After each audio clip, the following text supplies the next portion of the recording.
First, with breaking news.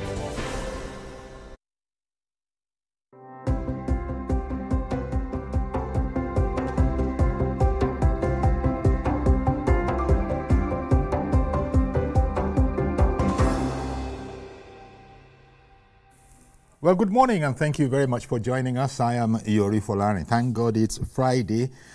Yesterday was a big day in terms of, promises, electoral promises, and all of that, and the reform movement generally. President Bola Ahmed Tinubu, in a short ceremony at, State House, signed into law 4 bills to reform Nigeria's tax system generally. You look at there's Nigeria tax bill, then there's the Nigerian tax administration bill, then there's the Nigeria Revenue Service Establishment Bill, as well as the Joint Revenue Board Establishment Bill. The Federal Inland Revenue Service Chairman, Dr. Zach Adediji, says the new tax regime will begin on the 1st of January 2026. Okay, so here we are. We'll be looking at that today. Everybody is clapping hands there. All sorts of representatives from the National Assembly that got a lot of kudos for being, as patriotic and cooperative and not wasting much time, if any at all, in going through this bill. The bill took a fair bit in the sense that initially there were misunderstandings. There were misunderstandings about the bill, but all of that has been resolved, hopefully to the satisfaction of all. And, from the Senate president to some governors and ministers, everybody was there yesterday. So it's a happy day. And a guest this morning, Mr. Johnson Chukwu, our friend, is CEO of Kari Assets Management Limited, and he's joining us by Zoom. A fine morning to you, Johnson. Good morning, Uncle Yori. Good to have you. Good to see you again. Thank you very much, sir. Same here.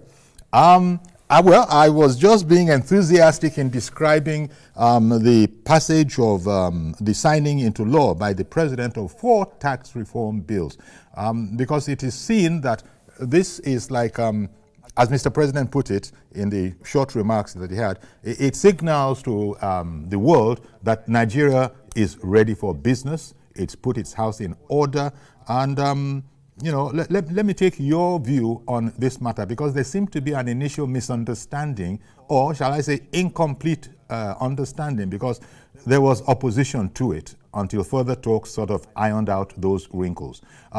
Give me your commentary, please, if you will, on the 4 tax bills signed into law by Mr. President yesterday.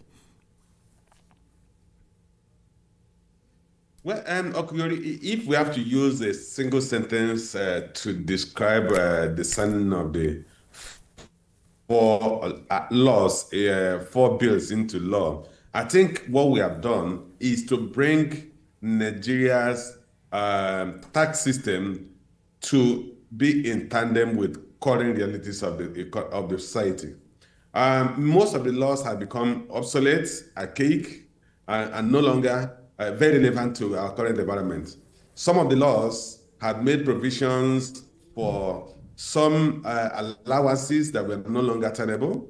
Some of them, the laws, like I said, had become very archaic. But most importantly, this law will help us harmonize our fiscal environment, as well as make it more predictable for people to understand the tax obligations that they have to comply with, and reduce the multiplicity of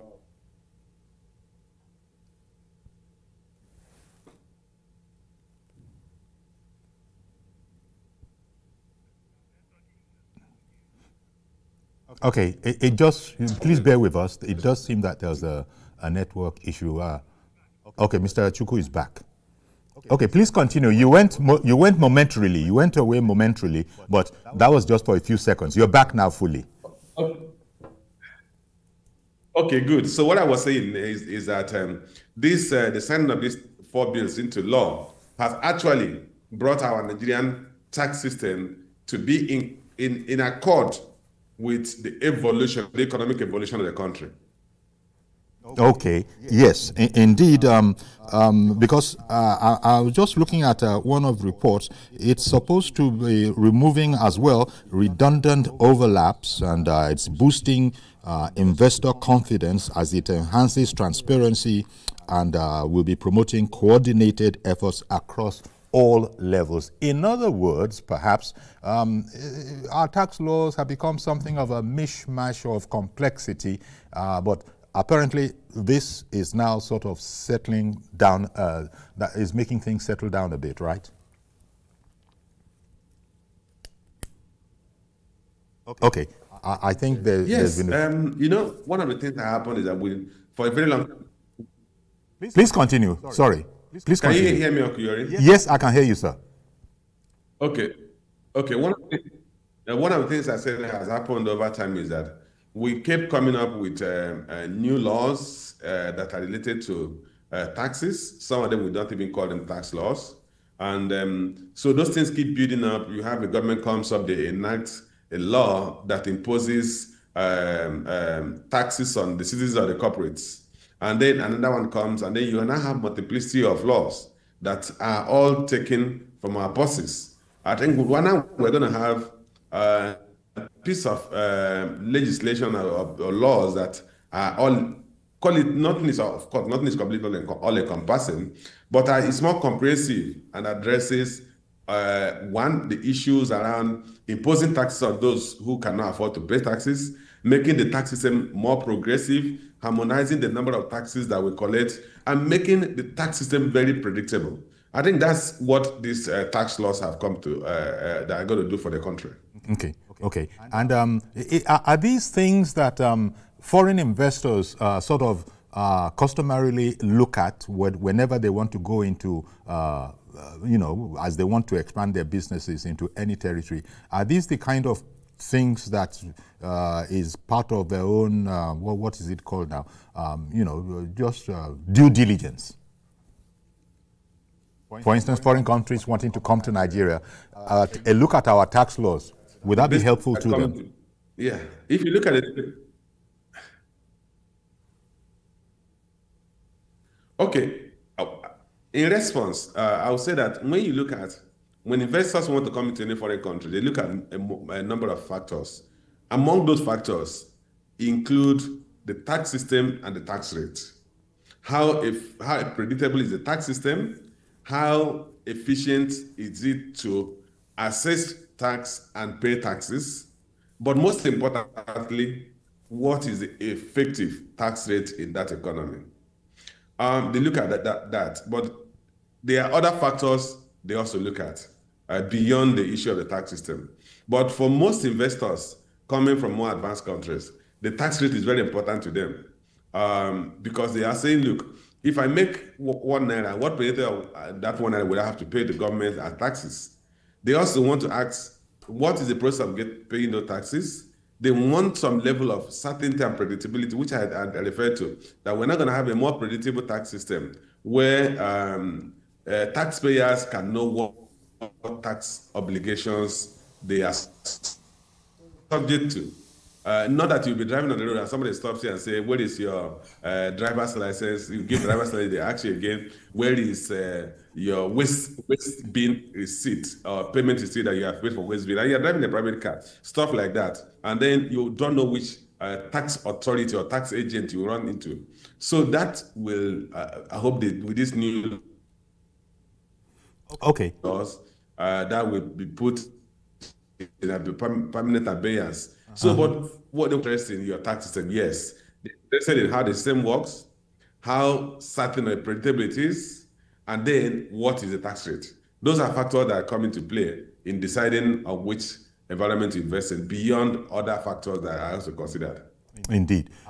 But whereas of course, we're talking about business now because that's very, very important, and that's part of the whole revenue drive of the country. But there are other aspects to taxation that affect us individually and personally, and this will vary from country to country. You hear about different tax rates in in countries on income, for instance. I note that if you earn below 250,000 naira, in our scenario here, you are exempt from tax. But then just, zipping across for the sake of comparison to places like America, I understand that there are instances where income tax actually will exceed much more than 50% of what that income is. There are reasons for this, and it's understandable. Is it going then inheritance tax, property tax, and all of these captured in this reform that we have on our hands here? Well, a couple of them are captured. I think I need to go to the final thing that was signed. I know there was a pushback on inheritance tax at the point of the law was being going through the National Assembly. There was a pushback on inheritance tax. But in terms of capital gains tax, is there? In terms of the progressive nature of the tax is very pronounced, and which is what you have alluded to when you say, look, for those who are earning 250,000 and below, or below 250,000 naira, they are not going to be subject to tax. Previously, we used to have minimum tax, which imposed at least a percentage for every income of even those who are earning very low income, for the income of those who are earning very low income. So that has now been expunged from our tax system, and you are saying, look, below 250,000 naira, you're not going to pay any tax. So that's considered maybe a minimum wage, your income you need to survive. And then, of course, the issue is that if you look at the allowances, personal income, if you look at, for instance, personal income of tax computation, what happens? You have some allowances that are granted to you based on your global income. Then after those allowances, the tax rate increases progressively as your net income increases. So you see your tax rate will keep increasing as your up to a particular threshold as your income or net income after deducting the allowances granted to you increase. So that's very progressive, which is what may be what you were referring to when you said in America, some tax rates are going as high as 50%. So you have, that means you're in the maximum income tax bracket. But for corporate organizations, the corporate tax is still flat. Of course, the higher the amount you make, the higher the volume of tax you pay, but it's not as progressive as personal income tax because you have a tax rate of, I think, 30%, and then you have your education tax, and then the other taxes they've also added. So I think the effective tax rate,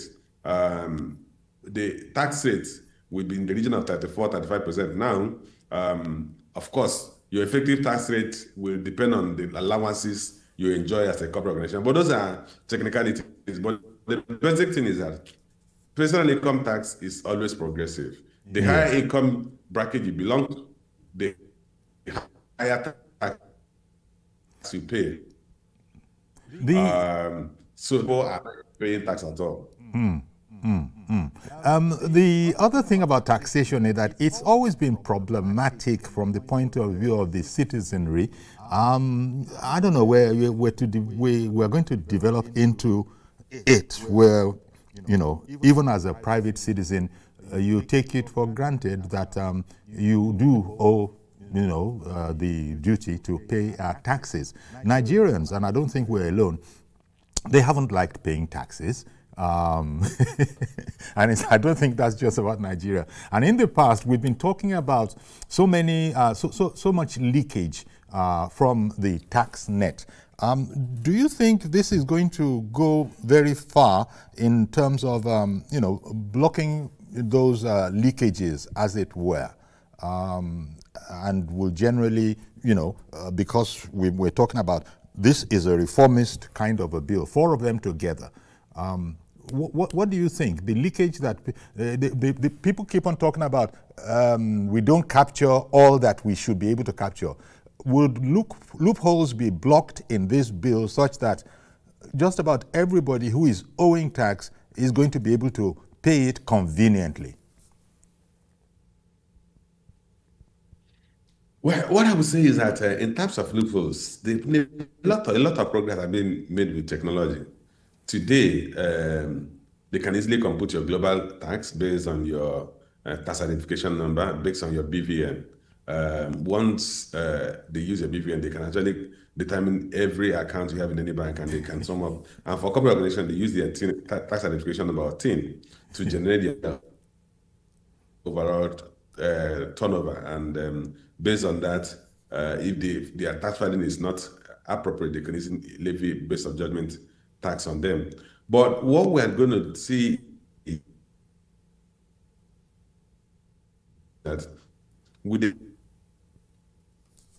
harmonization of taxes, it will certain tax reform process went out to achieve. So you want to bring a lot more people into the tax dragnet and reduce the burden on the few who are paying, as well as eliminate burden on those who cannot afford to pay. That is those who are below certain income category, which you mentioned about 250,000 or below. So, but clearly, the tax reforms in terms of regulation, in terms of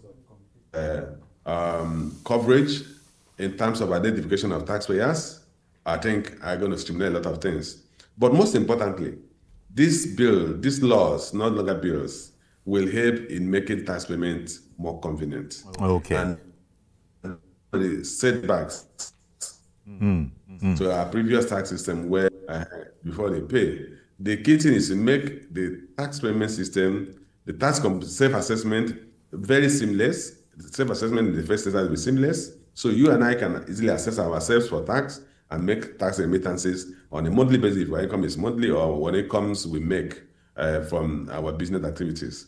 So those are the things that, and the key thing, once you have voluntary compliance, then it makes the tax system a lot more robust.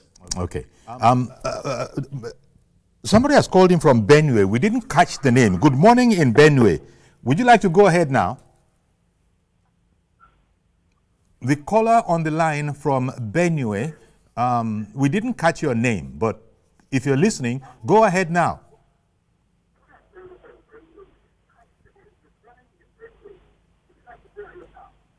Good morning, Uncle Yori. Good morning, sir. The name, please. My name is Simon Ankunya. Good morning, Uncle Yori. My name is Simon Ankunya from Ukum Local Government. Okay. Thank you very much. You're very welcome. Please go ahead with your contribution.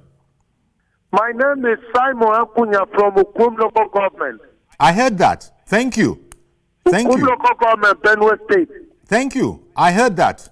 Yes, please go ahead with your contribution now. Yes, my take on this is I congratulate the President and Nigerians for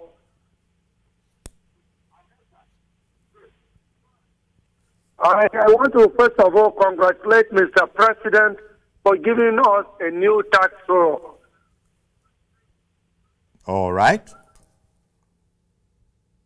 Go ahead, please. Continue. Giving us a new tax law.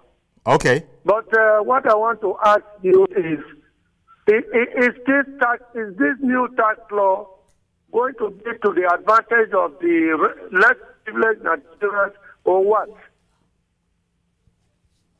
You were just asking, is the new tax law going to be to the advantage of, I didn't catch that, of what?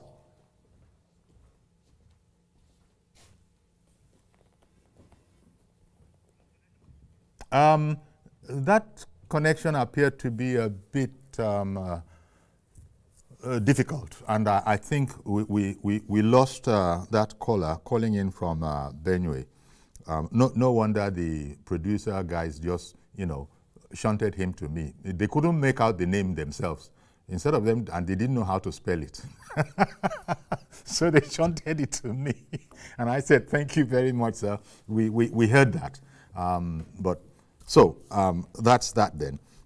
But just to also tell you that in addition to Mr. Johnson Chukwu, CEO of Cowrie Assets Management Limited, who is with us on Zoom, we are also joined in the studio by Mr. Omarui Edogiawere. The last time he was here, he actually gave me a pass mark on pronouncing that name. also give you a pass mark. Good to see you, Uncle Yori. Indeed. Thank you very much for coming, sir. you. He's a startup business lawyer and financial analyst. He's joining us in the Lagos studio here. Okay. All right. Let me bring my first question, Mr. Chukwu. Let me bring my first question to Mr. Edeogie. I noticed that there's one of the 4 bills is on the Joint Revenue Board Establishment bill, and if I understand it correctly, that's about not necessarily taxation revenues to be collected. So why is there a need for, a special sort of a board again, a special establishment? Because there are 4 of them, as you well know: the Nigeria Tax Bill, the Nigeria Tax Admin Bill, the Nigeria Revenue Service Establishment Bill, and the Joint Revenue Board Establishment Bill. So, as it's often said, one of the surest things is taxes. So at every strata of and level of government, there are tax obligations. One of the key things that I think the Oyedele committee at the time had stressed was the need to harmonize and structure and do away with a lot of duplicitous taxations and taxes and levies and all that. So I would believe that the only way you can really achieve an impactful result is to have a harmonized framework that brings all the relevant parties into the room, and you can only do that with this Joint Revenue Board, right? Recall that one of the fallouts of this act is that all the taxes and levies being taken by all agencies of government, levels of government, will be streamlined to a single source, right? And if it's anything to use as a benchmark example, the Treasury single account, and all that, is that sort of arrangement that is coming into our tax regime. So you can streamline inflow and manage appropriately how the resources are coming in. It also helps the taxpayer and makes it easy for the taxpayer to comply.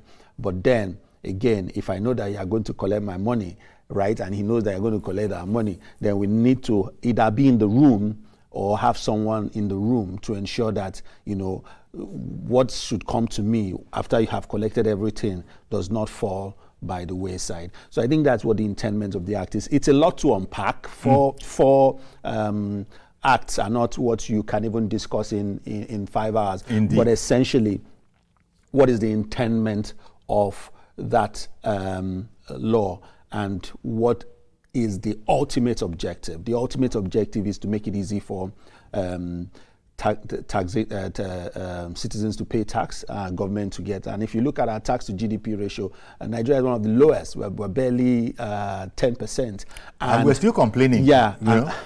We don't like paying even that 10%. Yeah, and for OECD countries, the minimum is 34%. So you can imagine that we're lagging behind. But then again, I will tell you, see, if you look at the data, I'm a data guy, and if you look at the data, you will find that many non-state actors, for want of better language, or entities tend to have a chunk of these monies because they are taking advantage of a lacuna that government has not filled. And I believe that this act and adequate implementation will ensure that that lacuna is filled, and government can now get its money, right, and do what it should do with those monies in order to get the right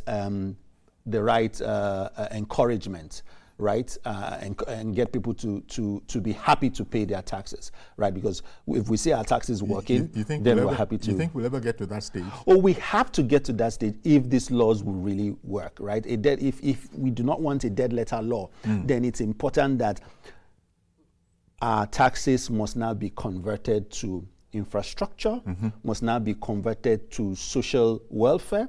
We must now look at the social theory, right? We must look at making life easy for the average person by utilizing their contribution to government work, because that's what we do as private sector players. You are contributing to what government is supposed to do by paying your own part. The government must now play its own part. But again, when you also look at the larger picture, what are the indices, right, to measure impact?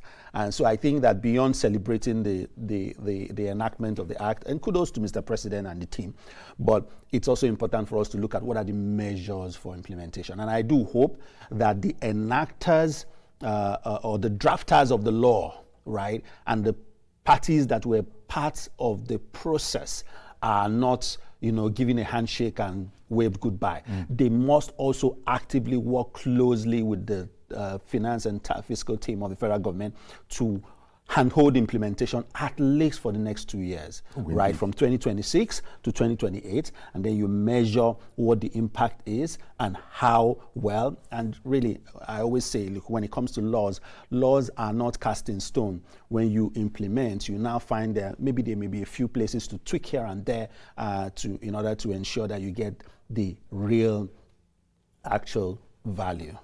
Thank you very much. And you see, Mr. Chukwu, as he was just saying, as Amoru was just saying, the 4 laws, it's a heck of a lot to unpack, which is just as well that the chairman of the Federal Inland Revenue Service, Dr. Zach Adediji, has said that the new tax regime begins on January 1st, 2026. But did you want to add to what he has just said as it concerns the whole non-taxation revenue that is also captured? And he spoke about, I think you also spoke about it, the Treasury single account. Now, will that be, is that now superfluous, or will it still be working in this particular melee?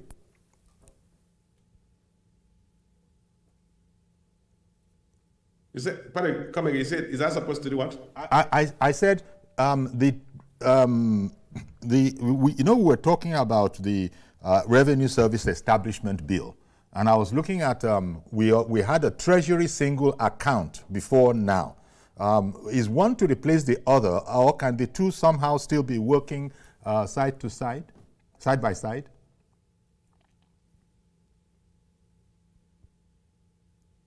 Well, at least we have a transition period which is between now and end of this year. Okay. So they work side to side between now and end of the year. They will use that timeline to integrate their end processes into a single Nigerian revenue service. So which is what the new name, because calling Nigerian Revenue Service simply means you are bringing other government revenues into single management. Like I said, it will create a lot of harmonization. Let me give you an instance. Mr. Taiwo Edele has said repeatedly that, I think even the minister said that, that Nigerian law stipulates that taxes are paid in Naira. But there are government agencies like NIMASA, like Nigerian Post Authority, that collect taxes in dollar. And if you recall, under this current government, they had said they were abolishing the collection of taxes in dollar, because it was putting pressure on the Naira exchange rate. But I have continued today. But if they now come, all of them, NIMASA, Nigerian Post Authority, if all of them come, the revenue collection process come under the same umbrella, under the Nigerian Revenue Services, then it's easy to harmonize those things and use taxes as proper physical tool for economic development, which is in tandem with what my colleague there had said, that beyond the issue of collecting from taxpayers, government must also carry out its own civic responsibilities, including providing infrastructure, improving security, improving the standard of living, creating opportunities for private sector to thrive, and create employment as well as earn living wage. When we make reference to which had been made in this conversation on tax to GDP ratio, we don't seem to factor in the fact that our economy is structured in such a way that a reasonable part of our revenues are generated by one, informal sectors like the sector. 24% of total GDP is agriculture. Okay, and that sector is still peasant farming. So you may end up with a 25% or a reasonable percentage of the agriculture sector not paying taxes or earning income because of the peasant nature of operation of the agriculture sector today in such a way that you are not able to track and trap their income. Sector, there is no so much of benefication until we just have the Dangote refinery and a few of the downstream operators. Previously, it was all about producing crude, which there is no much of value addition on exporting. So in that case, you see a contributor to the GDP that is not mirrored in terms of employment, in terms of personal income of people in that sector, and in terms of their personal income taxes. Of course, we know that in terms of petroleum profit tax, it was quite high, which had been moderated under this new law. So, and then you look at your trade sector about 16 billion of the GDP. That's still largely informal. You have a very few structured trade operators. The rest are mom and pop shops, corner shops that they are not able to track and trap their income and impose tax on them. So the structure of our economy is a contributory factor. And then for the corporates who are duty-bound to pay taxes, they're also paying a lot of informal taxes. Like I said, you stop on the road, you are driving from here to the east, and then you get to Benue, they will stop you on the road and say, look, where is your radio tax? Where is your tax? You pay those taxes. Beyond that, you also account for your own government. You build your road, you provide your own power, you build your water system, and sometimes the government comes to tax. I mean, my office here, I've had instances where they asked me to pay for, they gave us a bill to pay for water. I said, we don't have water in our office. We did our own borehole. They said we have to pay. They didn't say we have to pay for, what do you call it, hotel, eatery, that our people bring food from their homes and eat in that. I said, look, we never pay for that. You have to go to court and get that from us. So there are also taxes that are completely cannot be accounted for, which this tax law will help us eliminate. Okay, well, hopefully. Tell you what, we'll take a quick break now, and then I'll come right back and we'll dive a bit more into these issues. Stay with us, please.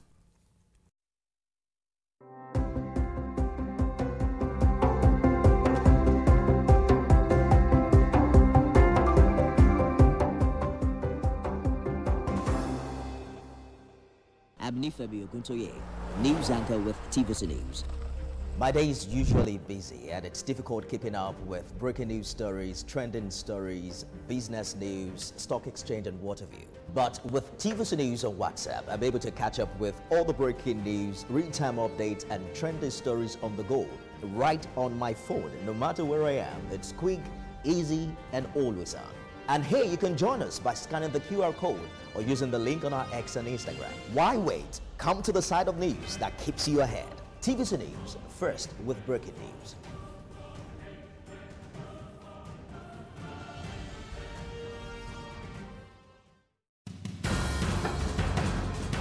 Information is power, information is security, information is knowledge. On Labor Lens, we believe that working people around the world have real questions of their own. They want to know how the world of work operates, what it means to the employer of labor, how policies affect workers in the workplace. On Labor Lens, I ensure we engage effectively the organized labor, organized private sector and government to get out of them information workers are in need of. I am Sharon Jackson, asking questions that make you get sense of the workplace.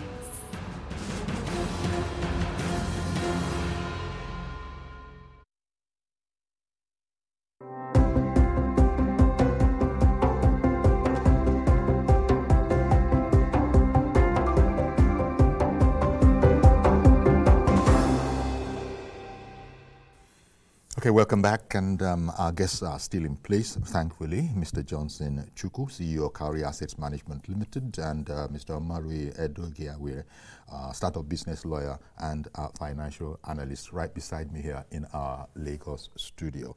Mr. Johnson, Mr. Chukwu spoke there a bit about the informal sector and being able to capture them rightly. This has always been a challenge. talk us a bit through the nature of the challenge, and he was hoping that, well, this would also address that. Do you think so? Well, again, until we begin implementation, we really will not be able to tell what the pain points are, right? Everything is still coming from an ideological and theoretical perspective.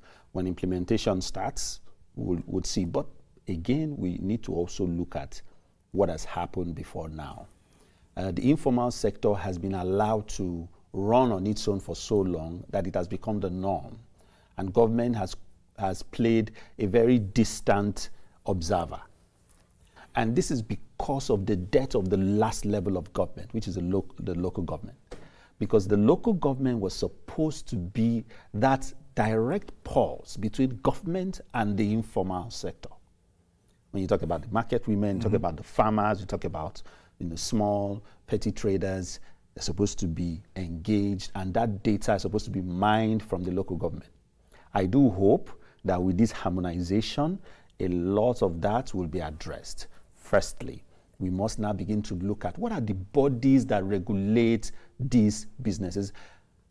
When you say informal, I oftentimes even beg to disagree, and I'll tell you why. There is no sector, no business in this country that does not have a form of regulation, either internal or external. Case in point, even the vulcanizer who is gauging your tires just down the road, right? If you walk up to him, he could tell you, oh, prices have gone up to 500 naira. That's right. To 1,000 naira. When was that? We just changed it yesterday. Who are the we? Who is the we? They have a union. Guess what? You drive from Eko Atlantic and you drive to Oshodi, ask the vulcanizer the same thing, he gives you the same answer. You go all the way to Ikorodu, you get the same answer. What is happening? They have a system, an internal system that regulates them. There's a network. Government is outside that system. Yes. And so there's no form of direct engagement. And so what people have decided, and bodies like this, especially in the informal sector, have decided to do, is to become a system that self-regulates themselves. Determine pricing, determine structure, determine system. You would hardly find a vulcanizer working after 7 p.m. Why? They have a system that says after 5 or 6 o'clock, they close. And so, in fact, I had a tire, and I said to my driver to please get a vulcanizer. And the vulcanizer said, oh, if my people find me now, they feel penalize me. They feel find me because I'm not supposed to work for this time of the night. I just want to help you. There's some form of regulation that government is not part of. Indeed. Now, you're just saying that just reminded me about the peculiar, if that is the right word, of Lagos transportation system, where the figures that we don't know who the source of those figures, so we don't know how scientific they are, but they are big. And when you see the people who are the, capones, drivers of that system, and you see them all having hotels, all of them owning houses in Banana Island, VI, and all of them have their children abroad, no matter how lowly you might, if that is the word you want to use describe for them. You want to use to describe them. And it's been said that they are getting a humongous form of revenue, which, again, we don't know how much we can depend on the kind of talk you get on.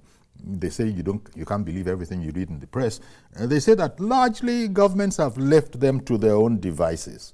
And can this continue? Because those are not modest forms of revenue that these people call, I don't know what they're properly called, call them the agberos, call them all that system. So if you recall when I started, I said GDP to tax to GDP ratio is one of the lowest in Africa. Yes, right. If not the lowest, right? Barely 10%. And for OECD countries, they are looking at 34%. So it's a problem. But then that does not necessarily mean that these monies are not exchanging hands. I pointed out that there are certain, and I use the word maybe non-state actors or third parties, self-appointed third parties who have assumed certain positions. Listen, it's very simple. The people just want some form of structure as they commute. So anybody who stands and says, this is how we do it, they just follow. Especially if you look at this part of the world where we are supposedly very busy here in Lagos and everybody's always on the move. Government has played a very distant observer. Now, there are many factors. You have the political factors. You have the elections. Yep. You have the security angle to the conversation. But again, I say, the failure of the local government system has continued to enable this challenge. So, how about working closely with these fellows? And I will tell you, if we really want to look at the data of payments, levies, fines, and dues that are paid, and how much of that money eventually gets to the coffers of government, you get a staggering result. And I think it's some of these gaps that this Ease of Doing Business Tax Act is seemingly trying to do. But again, the fear is that if you don't address this issue properly, as you block a hole, they create another one. Yeah. In fact, I was just speaking to a small business owner, and I said, okay, you know, this law go help now. You go fit get extra and all that. He said, okay, may they no go create another levy, another avenue. Yeah. So that is changed. So it's not just an implementation of a law conversation. It goes beyond that. There has to be also a political angle to it, which is an engagement system to be able to manage this personnel, manage these parties, and address some of these issues from the source. The next most important thing is to equip the local government to actively play its role. And it's beyond just releasing subventions to them. Local government elections must now be looked at a lot more intentionally. Right?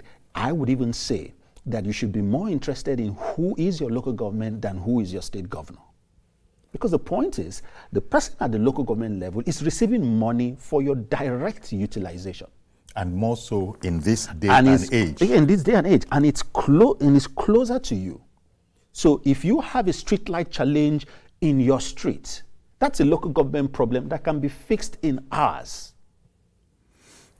Well, okay, coming back to you, Johnson, the point that he makes in there, would you like to add to that, the role of local government especially as the revenue in many cases has doubled, maybe a bit more, and the important role that they play here. And if you like, you could also comment on the informal sectors where we're talking about, particularly the so-called Agbero system, where billions and billions of nairas are collected, and we don't know how much of it is going to the government and how much looking away the government has intentionally done in the past, and how all of those have to be addressed in the the getting used to phase that we have once this thing takes off in 2026.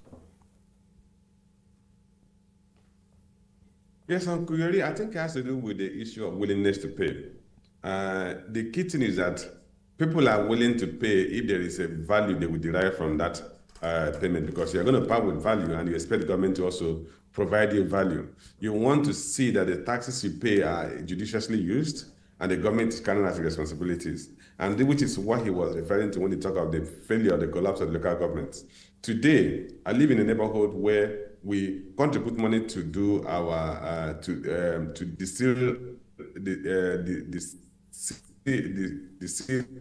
drainages.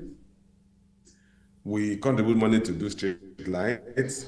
We are paying security men, and then we are paying security men. These are some of the things that ordinary government should do. So when the government is not doing that, and you are contributing, which is why I said when we say that our tax rate is low, we don't factor in the informal taxes we are paying in the cost of providing what the government should ordinarily provide.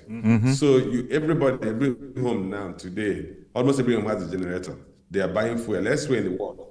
Nobody will have a generator. Even big hotels in the world, elsewhere in the world, do not have generator because they don't expect light to go. So you go and buy fuel to power your own house. If you live in Lagos, almost, I don't know if the pipe-borne water is still running again in Lagos. You have to do your borehole, or you have to buy water on a daily basis or weekly basis. Those are taxes, because why do I call it taxes? They are burdens you are bearing that the government should have borne for you. Assuming government is playing its own roles, starting from local government or to the federal government level, then to relieve Nigerians of that burden of incurring cost for public services that should have been provided by government at cheaper cost. And that way, you will pay gladly because you can see the benefit of your taxes. That will encourage voluntary compliance with tax payment. As it relates to the informal sector we were referring to, you see, the key thing is that when we say, because our economy is still not yet formalized, it's difficult to track the income of very informal sectors. The organizer that my colleague there made reference to, it's difficult for you to determine how much a organizer earns, unless what he puts in the bank. Because most people that come to pump their tires or fix their tires, they will just pay him if it's 200 or 1,000 or 500, and they give him cash and they put it in his pocket. So the key thing, and when an economy is largely informal, it's difficult for the tax authorities to effectively monitor and track incomes of informal effectively. Not that you can't catch economics informality, so that a lot of people are still outside the financial system or the banking sector. So you have cash transactions that are not captured and difficult to measure. And that's what we're referring to. So if you take for instance, the pizza farmers, I don't imagine how many people have the capacity to determine how much income the man who is stealing his farm in Zamfara or in Yobe or in my village earns, so as to appropriately tax that person. But the more an economy becomes more formalized, the easier it is for government to track the earnings of business operators or economic agents, as well as impose or extract the appropriate tax. Maybe I'd like to get your input on this, especially as your area of specialization, is startup businesses, and a lot of them might not be big. Yes, they can be, but they might not be big. And the point that you just made in there, how does government approach that? Because I think you were the person making the point that, look, a lot of things have been going on in the past that have just become convention. And so people don't like changing. We've become used to. How do you think we're going to, again, within the getting to understand these new laws, we're going to have to find out as we go along and take, corrective action as we go? Is that the way? Yeah, but digitization is one key thing that government must now do intentionally. And if you don't digitize, you cannot effectively mine the right data to be able to even determine if the tax generation is going the way it's going, or if you need to improve your systems. Digitization is the way to go. We're in the artificial intelligence age. We've moved from the technological age.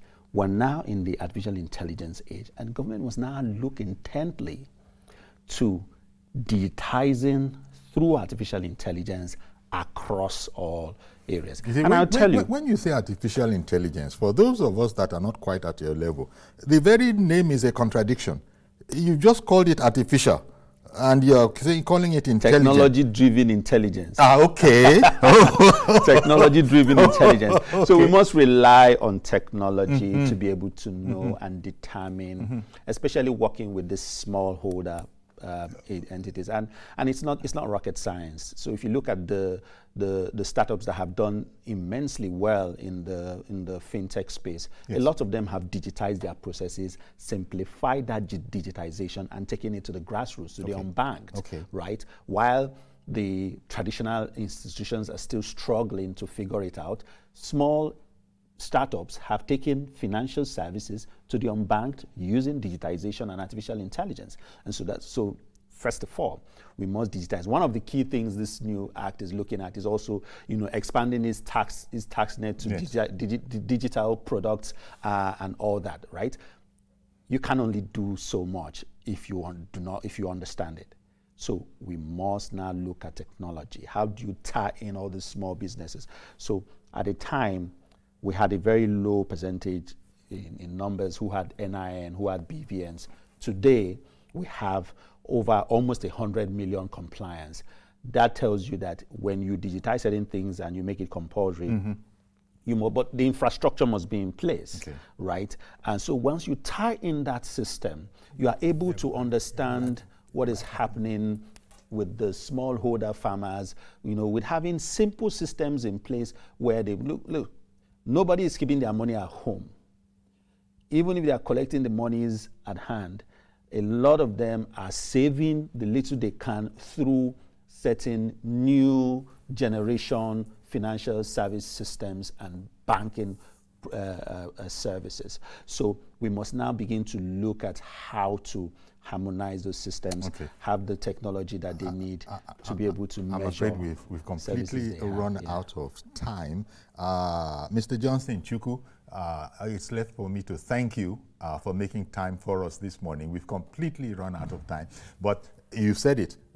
Was it you or my friend in studio here that there's a heck of a lot to unpack? And so if we started to talk about this, we could be here for another 4 hours as you are giving various, views on the matter. So I want to thank you very much, Mr. Johnson Chukwu, CEO of Cowrie Assets Management Limited. Thank you once again for joining us. And thank you for having me. Our pleasure. And also to thank you, Mr. Morui Ediogeawire. I think I'm getting better every time I try. A lot better. Next time I'll give you a gift. Thank you, Uncle. Thank you very much, sir, for coming on the program. Okay, so that's our program. We're going to have to leave it there. I'm sure we'll return to the subject. All that's left for me is to say do have a great weekend. See you on Monday, God willing, with a fresh edition. I'm Yori Folarin. Bye-bye for now.